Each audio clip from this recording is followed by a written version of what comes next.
Halo teman-teman, kita akan melanjutkan video yang sebelum ini, yaitu tentang menyiapkan mesin dari anjungan dan bagaimana prinsip kerja daripada engine telegraph. Mari kita lanjutkan. Tapi di video kemarin ada bagian yang terlewat oleh saya, yaitu bagian ini. Ada 4 tombol di sini dan dia menggunakan protektor. Karena ini merupakan tombol yang digunakan saat emergency, tetapi kita tetap perlu memahaminya.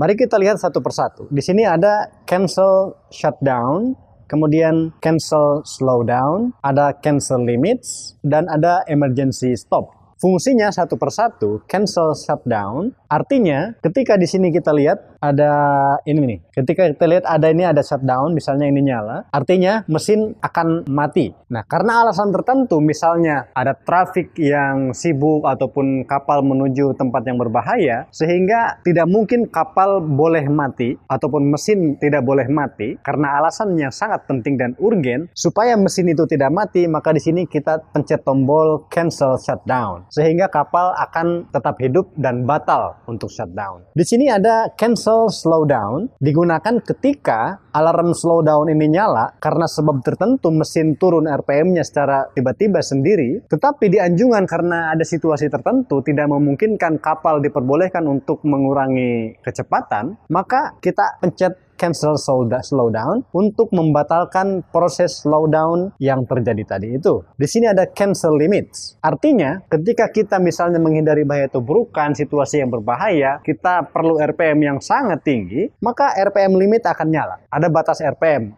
yang tidak boleh terlewati. Tetapi karena alasan yang sangat urgen, kita perlu melewati RPM limit ini, maka pencet cancel limit ini. Sehingga semua limit itu dibatalkan dan kita tetap akan bisa menaikkan RPM melebihi limit tadi. Di sini ada emergency stop. Situasi emergency stop misalnya mau tabrakan, kita perlu men-stop engine secara tiba-tiba. Karena ketika kita di sini full sea speed, kita melakukan stop dengan handle ini, itu akan bertahap. RPM-nya akan turun secara bertahap, tidak langsung stop. Ketika kita menginginkan langsung stop, kita bisa pencet emergency stop. Tetapi pada umumnya situasi ini tidak terjadi. Semoga saja tidak terjadi situasi yang emergency. Oke, kita lanjutkan. Bagaimana prosedur penggunaan telegraf dalam menyiapkan mesin dari anjungan?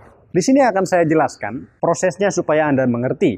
Ketika kapal akan berangkat, maka mesin itu harus disiapkan sehingga mesin bisa digunakan kapan saja. Istilah itu dikenal dengan istilah standby engine. Artinya, standby engine, engine standby siap digunakan kapan saja, dan personel yang diperlukan untuk mengoperasikan mesin sudah siap siaga juga, standby juga di control room atau di kamar mesin.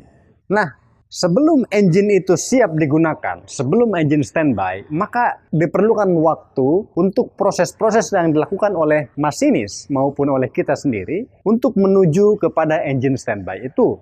Nah, waktu yang diperlukan biasanya cukup 1 jam. Oleh karena itu, kita berikan istilah OHN atau 1 hour notice. Artinya, notice 1 jam, di dalam 1 jam itu, setelah diberikan notice, misalnya 1 hour notice jam 12 siang, artinya 1 jam dari situ, yaitu jam 1, kita akan memberikan standby engine.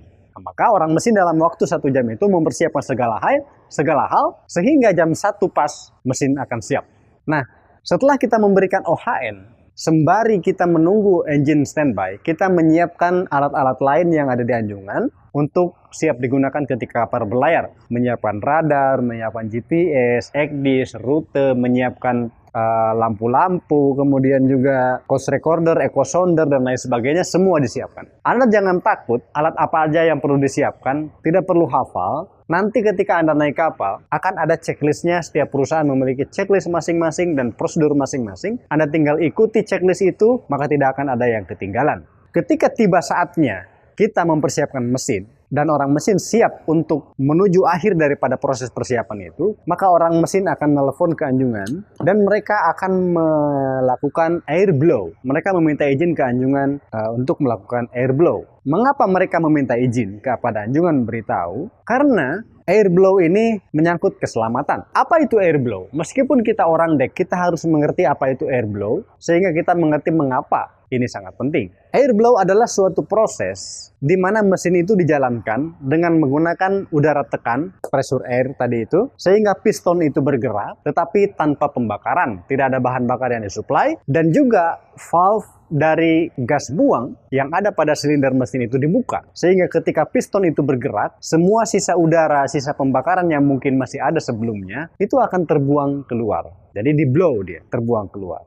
Nah, itulah air blow. Maka ketika piston itu bergerak, terjadi perputaran mesin dan mungkin propeller juga bergerak. Nah, karena propeller bergerak, maka sebelum air blow kita perlu memastikan sekeliling kapal, terutama di bagian propeller, apakah ada perahu di sana, ada orang, atau ada orang yang sedang menyelam mungkin. Ketika semuanya clear, baru kita perbolehkan orang mesin untuk air blow. Nah, ada satu lagi yang penting. Beberapa kapten meminta untuk kita lapor kepada dia dan meminta izin sebelum melakukan air blow. Ada juga kapten yang mengatakan kalau air blow doang tidak perlu izin. Jadi pastikan Anda mengenal karakter kapten itu dan style dari kapten masing-masing, apakah perlu izin atau tidak. Karena kalau Anda tidak mengenal style kapten, nanti Anda akan salah dan mungkin kena semprot dan tidak bagus lah. Bagaimana proses air blow? Air blow biasanya dilakukan kontrolnya langsung dari mesin. Kita hanya mengikuti saja. Nanti ketika air blow, indikator yang ini akan bergerak, biasanya dead slow aja, beberapa detik. Nah, tugas kita di anjungan adalah mengikuti gerakan yang ini. Jika ini maju, kita ikuti maju. Jika ini mundur, kita ikuti mundur. Jika ini stop, kita ikuti stop. Seperti itulah air blow. Setelah selesai air blow, mesin akan tiba waktunya untuk dites. Engine test ini sangat penting. Orang mesin akan melakukan laporan ke anjungan dan meminta izin untuk melakukan engine test.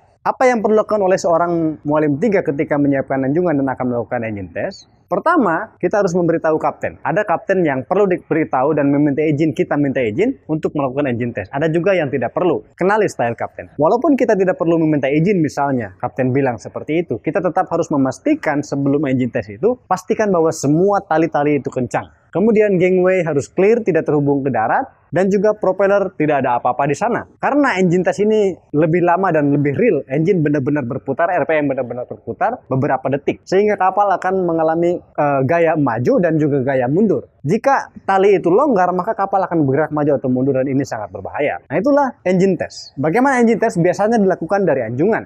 Nah, ketika mesin itu akan melakukan engine test, biasanya dari engine control room control dipindahkan ke bridge control. Nah, ketika ini bridge control sudah nyala, artinya ketika kita gerakan handle ini, maka mesin akan hidup secara langsung tanpa dihidupkan dari kamar mesin. Untuk melakukan engine test, lakukanlah misal dead slow ahead, cukup. Kemudian kita lihat RPM di sini bergerak maju. Setelah cukup, jangan terlalu lama, karena terlalu lama nanti kapal benar-benar maju padahal tali masih terikat. Setelah dirasa cukup, misalnya ya beberapa detik lah, 1 mungkin atau 3 detik sampai 5 detik dan RPM menunjukkan dead slow, kita stop kembali. Setelah itu kita lakukan juga mungkin perlu dead slow astern. Maka lihat ketika kita memberi komando dead slow astern, lihat indikator di sini sampai RPM menunjukkan dead slow astern. Lalu kemudian stop. Pertanyaannya, apakah dead slow ahead dulu atau dead slow astern dulu? Itu tidak ada aturan baku, bisa dead slow ahead atau dead slow astern dulu. Yang pasti Anda harus setuju dengan kamar mesin apakah dead slow ahead dulu atau dead slow astern dulu. Jadi ketika mau engine test, pastikan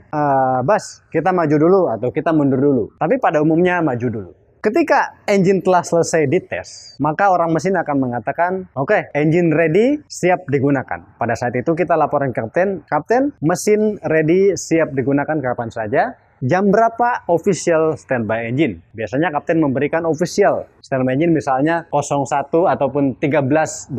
Ketika kapten memberikan official time, waktu yang official yang resmi kita beri ke kamar mesin, bas, jam 13.12 standby engine, kemudian kita catat di bellbook. Seperti itulah persiapan mesin yang dilakukan di anjungan, tugas mualim 3. Masih banyak tugas-tugas lain dalam persiapan kapal berlayar yang perlu dilakukan oleh mualim 3. Nanti kalau ada waktu, kita akan bahas satu persatu. Dan saya harap Anda menjadi officer yang bagus.